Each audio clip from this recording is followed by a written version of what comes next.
wabarakatuh. Alhamdulillahirabbil alamin wassalatu wassalamu ala asyrafil anbiya'i wal mursalin wa ala alihi washabbihi ajma'in.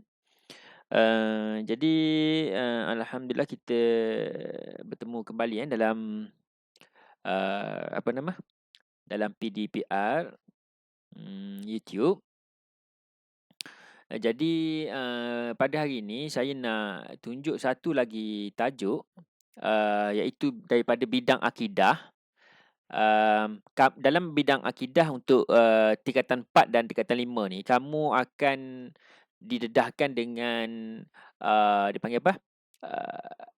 Nama-nama Asmaul Husna. Pernah dengar kan? Asmaul Husna.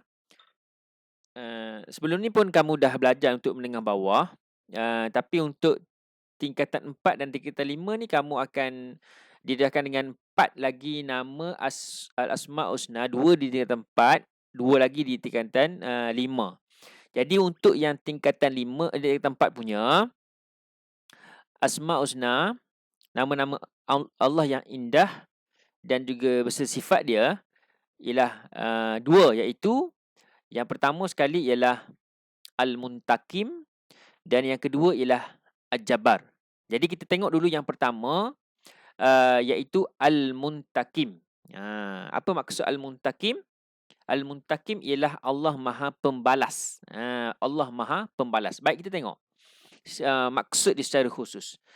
Apa maksud Al-Muntakim? Al-Muntakim ialah nama Allah yang menunjukkan bahawa Allah Subhanahu Wa Taala ini Maha Pembalas dengan menimpa azab terhadap orang yang melampaui batas.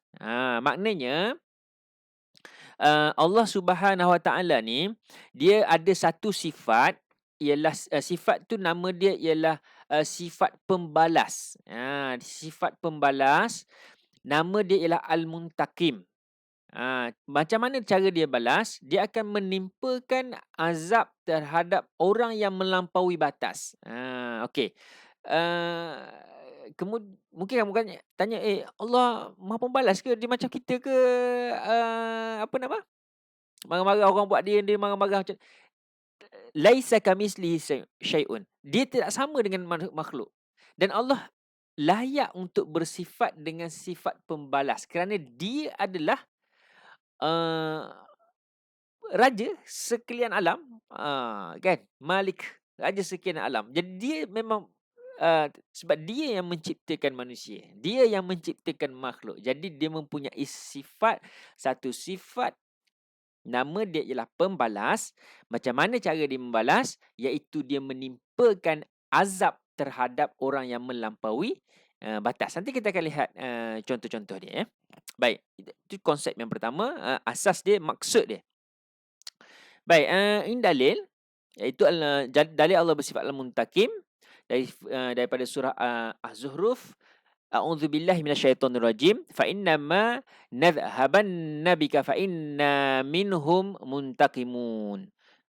Maka bertenanglah engkau kerana kalaulah kami wafatkan engkau sebelum kami perlihatkan kepada kamu azab yang menimpa mereka, sesungguhnya kami tetap akan menyeksa mereka.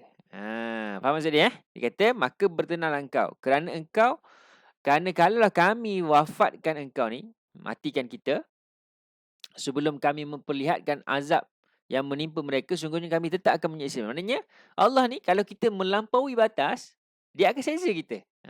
Sebab itu kalau kita percaya ataupun kita beriman dengan Al-Muntakim ini, maka kita akan takut untuk melakukan sesuatu yang melampaui batas, kerana di sana kita kena tahu bahawa Allah mempunyai satu sifat, nama dia Al-Muntakim, dan dia boleh membalas seseorang itu apabila dia melakukan perkara-perkara yang melampaui batas. Clear? Baik. Kefahaman mengenai nama Allah Al-Muntakim.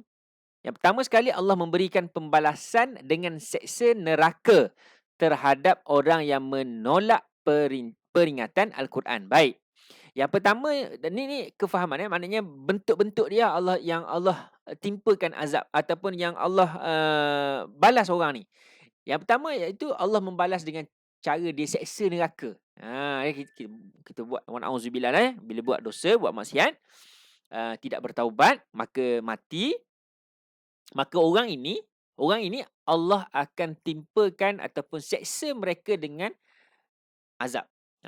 Kalau kita tanya kenapa dia kena neraka, kena azab dengan neraka? Sebab Allah layak untuk membalas mereka ini kerana mereka ni dia telah menolak apa yang telah apa yang telah diperintahkan oleh Allah dalam Al-Quran. Kena faham gitu. Yang kedua, Allah menimpakan azab, okey, dalam peristiwa Ad-Dukhan, iaitu kaum Quraisy ditimpakan dengan kemarau panjang sehingga debu seperti asap menutupi mereka kerana mereka menolak dakwah Rasulullah. Ini salah satu lagi contoh atau bentuk bagaimana Allah menimpakan azab kepada kaum Quraisy, kaum kafir kerana menolak dakwah Nabi. Macam mana Allah menimpakan azab ni? Dengan mengenakan kepada mereka ini kemarau yang panjang, ya. Sehingga debu naik macam asap. Hinggalah peristiwa ini dinamakan sebagai Ad-Dukhan. Ad-Dukhan dalam bahasa Arab sebagai kabus ataupun debu lah, ya. Itu maksud dia. Jadi itu antara dua contoh. Baik, kita tengok yang ketiga. Allah Subhanahu Wa Taala memberikan balasan terhadap golongan yang menentang agama dia. Yang menentang agama dia setelah diutuskan Rasul dan diberi keterangan yang jelas. Tengok tiga keadaan. Yang pertama, saya ulang balik. Yang pertama sekali, Allah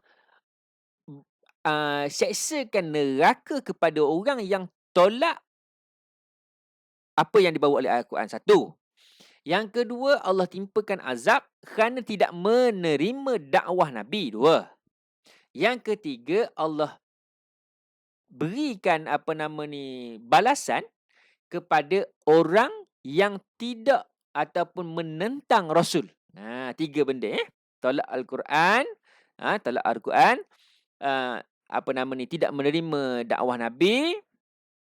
Yang ketiga, menentang Rasul ataupun menentang agama. Okey, seterusnya. Yang kedua, kita tengok ini. Yang kedua ialah Al-Jabbar. Tadi Al-Muntakim, Allah Maha Pembalas. Yang kedua, Asma'ul Husna. Yang kedua ialah Allah Maha Perkasa. Perkasa. Okey. Apa maksud Al-Jabbar ataupun Maha Perkasa ni?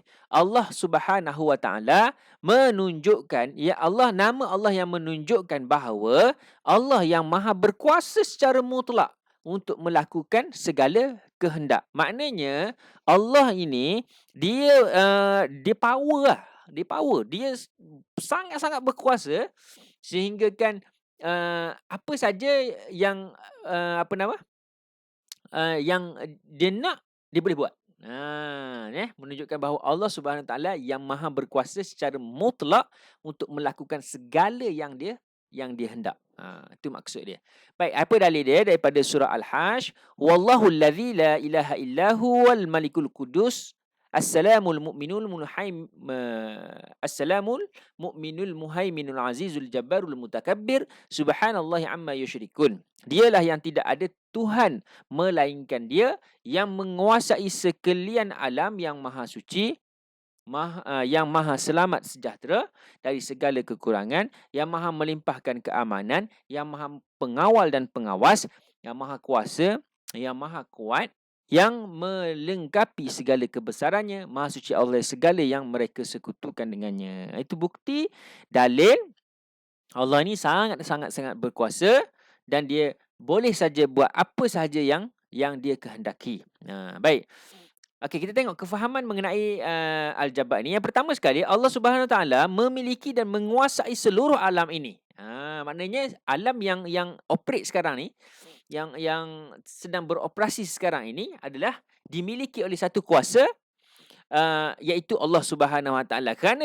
Kenapa Allah memiliki menguasai kenapa Allah mengatur ataupun mengoperate alam ini? Kerana Allah mempunyai satu sifat dipanggil Al-Jabbar, iaitu Maha Perkasa. Sebab Dia boleh kontrol semua. Semua makhluk yang berada dalam pemerintahan Allah, termasuklah kita. Hatta kata kalau nak nampak kuman, sekarang ni apa, corona, virus, ataupun COVID-19 pun itu adalah makhluk Allah yang Allah kontrol dia. Kan? Itu maksudnya kuasanya Allah Subhanahu Wa Taala daripada sebesar-besar perkara hinggalah sekecil-kecil perkara. Itu yang pertama, Allah memiliki dan menguasai seluruh alam. Kena faham macam tu. Yang kedua, Allah tidak boleh dipersoalkan perbuatannya. Ini penting ni, kena tahu. Allah tidak boleh dipersoalkan perbuatannya. Kalau bahasa Islam dia panggil sentiasa optimis lah, bersangka baik dengan Allah. Kan? Setiap perbuatan Allah mengandung hikmah yang tersembunyi. Mungkin kita tengok orang tu kena, orang kita tak kena, keluarga dia kena, keluarga kita tak kena. Keluarga dia jarang orang kena, kita tak kena, kita dengki. Maknanya orang tu berjaya, kita tak berjaya kan? Kita asyik keluarga dia saja berjaya. Apa ni, Allah tak dengar ke aku punya doa? Salah, ya. Jangan mempersoalkan perbuatan tindakan Allah, kerana Allah itu maha perkasa. Allah tidak boleh dipersoalkan perbuatannya. Setiap yang berlaku itu mesti mempunyai hikmah. Dua perkara. Yang pertama, dia menguasai seluruh alam. Yang kedua, jangan dipersoalkan dia punya perbuatan dia. Dan yang ketiga, yang terakhir, manusia wajib bersifat merendah diri kerana Allah akan mencampakkan makhluk yang takbur dan bongkak ke dalam neraka. Maknanya, kita sebagai makhluk yang lemah, yang kerdil, berbanding dengan sifat Allah, maka kita hendaklah sentiasa merendah diri. Sifat-sifat takbur, sifat-sifat sombong, bongkak ni contoh sifat apa? Contoh sifat syaitan. Aba wastakbara wa kana minal kafirin. Ada surah Al-Baqarah kan?